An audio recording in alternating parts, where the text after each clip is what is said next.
Good afternoon. We're here today with the mayors of Phoenix and San Antonio and senior members of my administration to talk about the existential threat of climate change. And it is a threat. We're going to outline steps we're taking to help communities who right this minute, as both the mayors can tell you, are facing a real crisis in their cities. We'll talk about steps we're taking to help people get through this tough time. And we're also going to talk about steps we're taking to help communities prepare, plan, and recover and make our nation more resilient in future heat waves. And there will be more. I don't think anybody can deny the impact of climate change anymore. There used to be a lot of time when I first got here, a lot of people said, oh, it's not a problem. Well, I don't know anybody, I shouldn't say that. I don't know anybody who honestly believes climate change is not a serious problem. Just take a look at the historic floods in Vermont and California earlier this year. Droughts and hurricanes that are growing more frequent and intense. Wildfires spreading a smoky haze for thousands of miles, worsening air quality. The record temperatures, and I mean record, are now affecting more than 100 million Americans. Puerto Rico reached a 125-degree heat index last month. San Antonio hit an all-time heat index high of 117 last month. Phoenix has been over 110 degrees for 27 straight days. And with El Nino and the short-term warming of the ocean, that exacerbates the effects of climate change, making forecasts even hotter in the coming months. Ocean temperatures near Miami are like stepping in a hot tub. They just topped 100 degrees. 100 degrees. And they're hitting record highs around the world. And that's more like, as I said, jumping in a hot tub than jumping in an ocean to ride a wave. Most people don't realize for years heat has been, I have to admit, I didn't know it either. I thought it, I knew it was tough, but the number one weather-related killer is heat. The number one weather-related killer is heat. 600 people die annually from its effects, more than from floods, hurricanes, and tornadoes in America combined. And even those places that are used to extreme heat have never seen it as hot as it is now for as long as it's been. Even those who deny that we're in the midst of a climate crisis can't deny the impact of extreme heat is having on Americans. Americans, like an elderly woman in Phoenix, who fell out of her wheelchair and after 5 minutes on the ground had third-degree burns. Third-degree burns. Or the firefighter who's already has lug over 45 pounds of gear through smoke and flame, which is incredibly hot. The job is even harder and more dangerous to do in record heat. For the farm workers who have to harvest crops in the dead of night to avoid the high temperatures, or farmers who risk losing everything they planted for the year, or the construction workers who literally risk their lives working all day in blazing heat, and in some places don't even have the right to take a water break. That's outrageous. That is outrageous. Anybody who says that, does that. Folks, we really want to pretend these things are normal? Experts say extreme heat is already costing America $100 billion a year and hits our most vulnerable the hardest, seniors, people experiencing homelessness who have nowhere to turn, disadvantaged communities that are the least able to recover from climate disasters. And it's threatening farms, fisheries, forests that so many families depend on to make a living. But none of this is inevitable. From day one of my administration, we've taken unprecedented action to combat the climate crisis that's causing this. We're using a law I got passed the first day in office, first month in office, called the American Rescue Plan, to help states and cities promote energy efficiency, reduce flooding, and open cooling centers. We're delivering over $20 billion from the bipartisan infrastructure law to upgrade the electric grid to withstand stronger storms and heat waves so we don't cause more fires. Look, last year I signed the Inflation Reduction Act, the most significant climate investment ever anywhere in the world.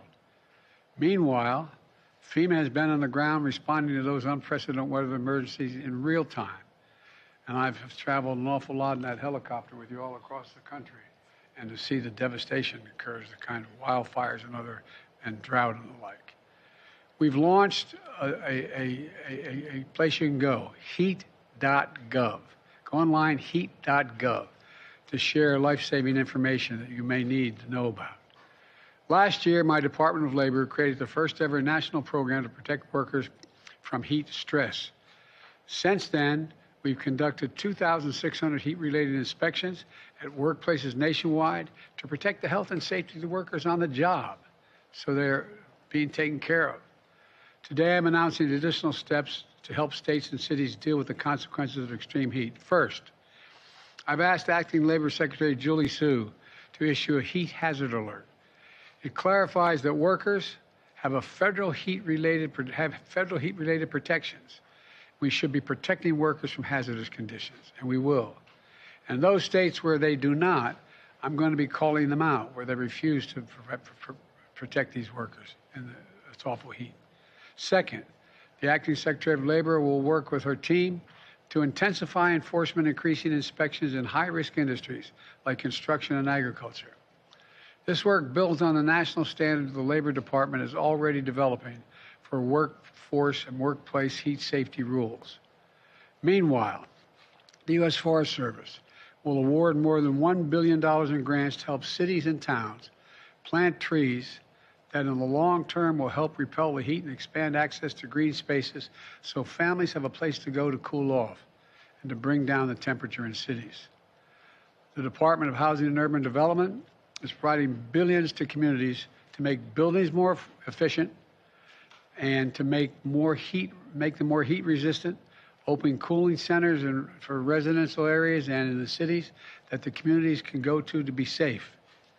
The Department of Interior is using infrastructure funding to expand water storage capacity in the western states to deal with the impacts of future droughts that are made all this extreme heat more consequential. The National Oceanic and Atmospheric Administration is launching a new partnership with universities and impact communities to improve the nation's weather forecast and its accuracy, so Americans everywhere can be better prepared and they can better predict what the heat is going to be in that community with the weather. In all my Investing in America agenda, we provided a record $50 billion for climate resiliency to restore wetlands, manage wildfires, help Americans in every state withstand extreme heat. But our MAGA extremists in Congress are trying to undo all this progress. Not a single one of them, not a single Republican voted for the Inflation Reduction Act, which had all this money in it for climate, which provides funding to combat climate change. And now many of them are trying to repeal those provisions. We're not going to let that happen. Part of the reason we're here today is to get word out so state and local governments know these resources are available and uses them. We want the American people to know help is here, and we're going to make it available to anyone who needs it. Follow guidance from the local leaders and public safety officials when you hear it in your cities and towns and states. Stay indoors if you're vulnerable. Be careful on hot pavement. Know the signs of heat stroke like headache, nausea, dizziness. And always have water with you. That sounds silly, but always have a bottle of water with you when you're outside. Check on loved ones and neighbors who may not have air conditioning and check on them on a regular basis. Or go to the mall or community centers or movie theaters or libraries where there's air conditioning when you don't have that air conditioning at home. Take advantage of local cooling centers. Hundreds are being built. They're there for everyone and they save lives. It matters. Now I'm going to turn it over to the mayor of Phoenix, who's on the front lines of dealing with extreme heat. And fire away, Mayor. We're anxious to hear what you have to say. Thank you so much, President Biden. Thank you for convening us today to talk about something near and dear to my heart and on so many of our minds, extreme heat. We really appreciate your leadership on climate change with legislation such as the Inflation Reduction Act that will be the most important in a generation. Phoenix is known for heat. We are often called the Valley of the Sun. We have relentless summer heat followed by beautiful months of weather. But right now, this summer has really been unprecedented. And you've spoken about some of the challenges we have faced here in Phoenix. It's taking a real toll on our community. We feel like we are very much on the front lines of climate change. I've tried to make Man, you can feel it outside today. I've tried to make it my mission to adapt to this trend, to stay ever innovative and ensure we aren't falling behind on heat resilience. We're working to out-innovate climate change, but we need to work together to make sure all of us are on deck to address it. We need a whole of government approach. Phoenix is the first in the nation to have a permanent publicly funded heat office. They love the data that NOAA and your federal government is putting out to help us. Our emergency personnel and heat-ready volunteers are working diligently to keep residents safe through targeted outreach on heat safety, park trail closures, and timely responses to help our most vulnerable. The heat is a challenge for folks who don't have access to adequate AC or who are outdoors most of the day. So a large part of our efforts is getting residents inside as much as possible. We do it in a variety of ways through cooling centers located across the county, mobile cooling units, respite centers, and encouraging hydration at one of our many water stations. We also recognize that many families need assistance to make their air conditioners more effective or need federal aid with their energy bills, and federal dollars have just been crucial in supporting families' abilities to make their homes safer and more comfortable. The Department of Energy's Weatherization Assistance Program makes homes more energy efficient, lowering energy bills for the long haul, reducing overload on the grid, and making homes more comfortable in intense heat. Paired with the incredible incentives in the Inflation Reduction Act for residential solar, this could make an enormous impact for families. And Mayor Nuremberg, who's joining us, has been a real leader and a model for mayors in how to communicate all the good things that are in the IRA to our residents.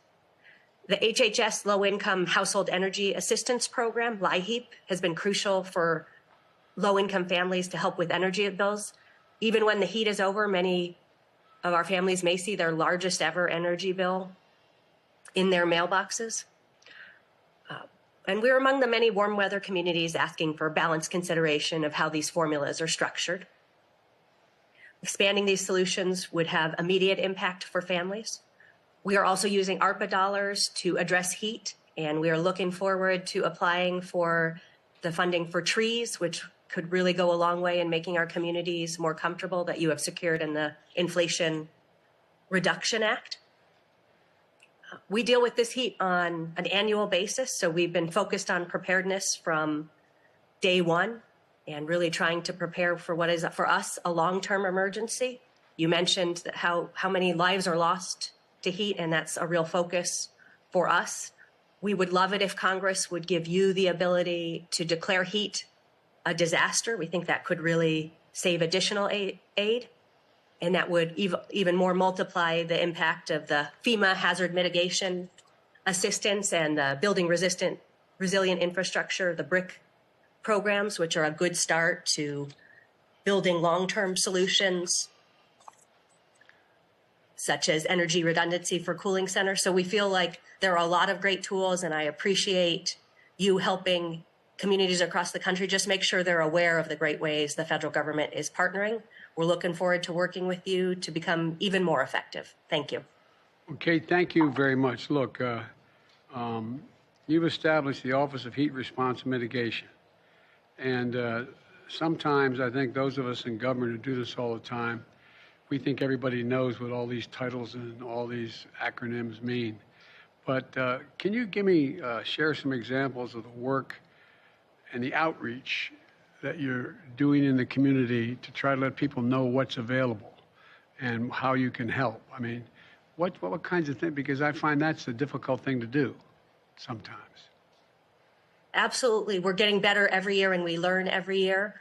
We are trying to get out and share maps of where all the cooling centers are to deliver cooling kits.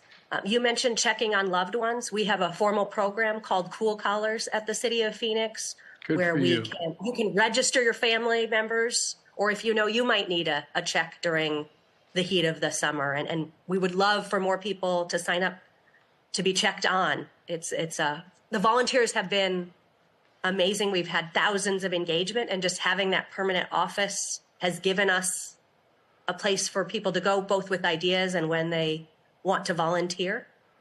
And we've been able to use some of your federal programs, including trying to find new ways to build housing indoors so that our construction workers are safer. So we appreciate the partnership, it's made our heat office more effective.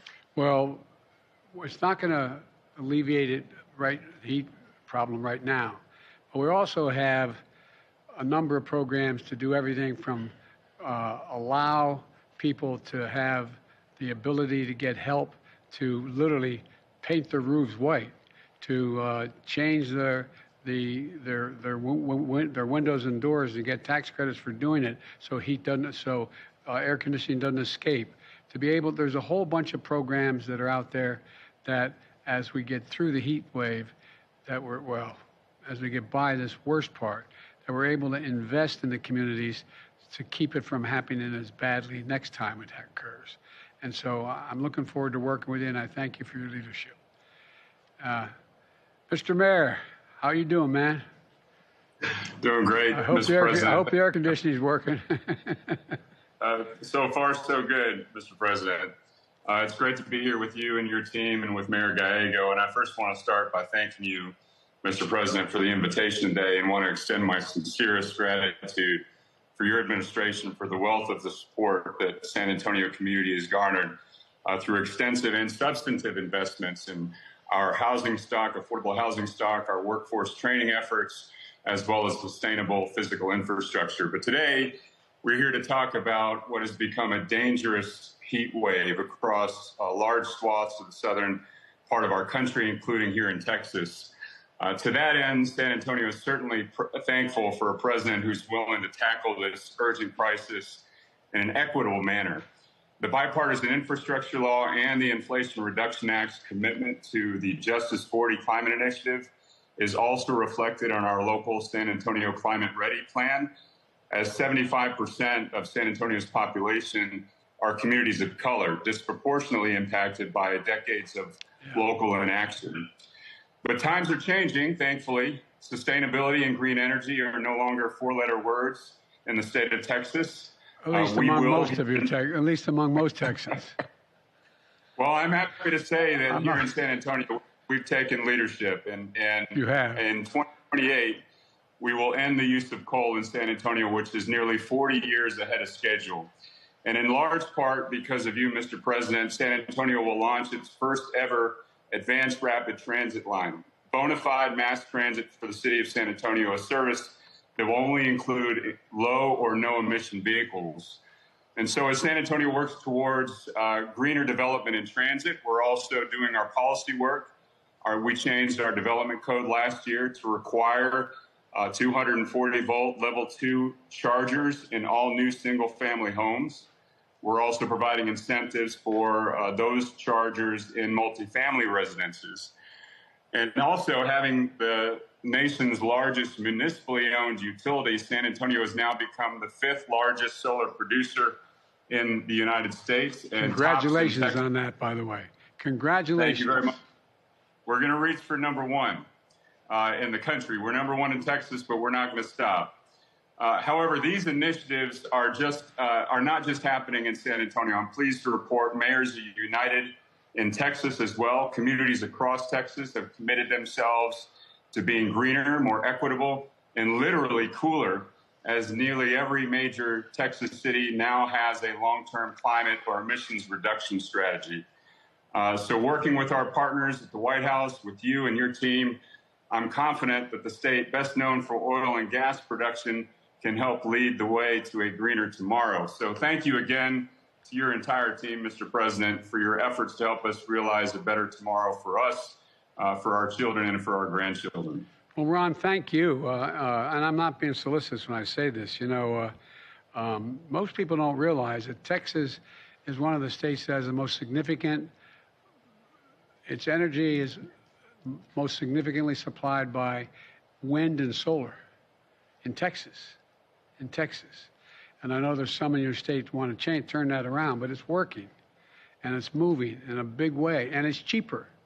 It's cheaper. And it's saved our necks in this heat wave too, by the way. Well, I think so, for real. I mean, look, most people grew up in families like I did, where you just got to worry about one day to the next and get enough food on the table.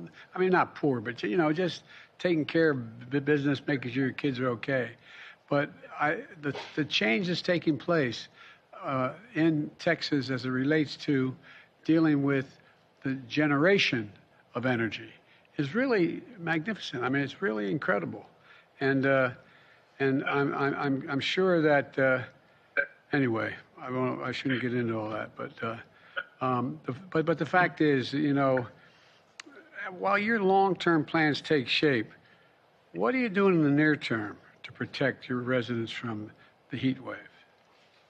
Well, I certainly appreciate that question and very much appreciate the actions that you're taking today, Mr. President, through the Department of Labor. As you know, Texas cities are in a battle with the state for local control, but we're going to do everything possible to protect our most vulnerable workers, especially those outdoor workers, for basic things like being able to access water breaks. San Antonio also is the first, taking a page from Mayor Gallego's book, we're the first major city in Texas to pilot a citywide cool pavement initiative.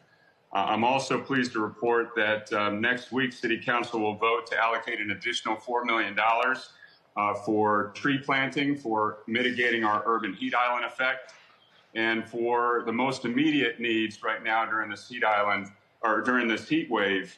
We have 80 cooling centers located all around the city, pools, splash pads, libraries, etc. And we're offering free transportation to any resident who needs to get located into one of those indoor cooling centers. And for our homeless population, we are conducting extensive outreach to make sure that we can get them into cool places and nobody's out there in the elements. Well, thank you. And look, don't hesitate to call us direct, for real. I mean, there's so much. No, I really mean it. There's so much out there that we can do. And we've funded an awful lot of this. For example, the idea that you can't have mandatory water breaks when you're working on a construction. Hell, when I played football, if you had a coach who during the summer practice didn't provide water, you know, on a regular basis, he got in trouble, got fired. I mean, what are we doing here? What's going on with some of this stuff? Both of you are totally different place. But people just need to know where to go and what to do. And we're going to provide a lot of help across the board. And I'm looking forward to working with both of you. For example, we should, in the international effort, we've got a commitment to, you know, plant 1 billion trees over the next several years worldwide. I mean, there's a reason why. Anyway, you guys get it. And but we got to get through this crisis in the near term. And we got to keep people safe. And I really appreciate, because look, I think talking to you both, people make judgments about whether you have a heart or not, whether you really are, whether it's just rote, you're telling them, or you care. I mean this sincerely. You guys know this. Well, you both care, and it comes across. And so people are more inclined to say, okay, I'll take a chance on maybe going to that center, or maybe I'll take a chance on doing A, B, C, or D. People are reluctant. And what you're both doing substantively, what we're going to be able to help you do more substantively, but what you're doing and the way you're doing it, I really admire you for doing it. I really mean it. So thank you, thank you, thank you. Appreciate it. And I want to thank my team for the work they're doing, too, to combat extreme heat and other historic weather emergencies we're seeing all across the country. We are making progress. But as we heard today, we have a lot more work to do. I look forward to working with not just these two wonderful mayors, but officials all across on the front lines and local officials. Local officials are where the rubber meets the road, no pun intended. It really matters. We're committed to getting you what you need to keep your community safe, because no one knows what you need more for your communities than you guys. And so thank you, thank you, thank you. And I mean it. Don't hesitate to contact any department standing behind me. We have some of the funds. We're working. We're going to get more, and I think we can make a difference. So thank you both. And as my mother would say, God love you. Thanks. See you all. Mr. President, are you pardoning your son? Are you pardoning your son? Why are you sending so many of his business partners, President Biden?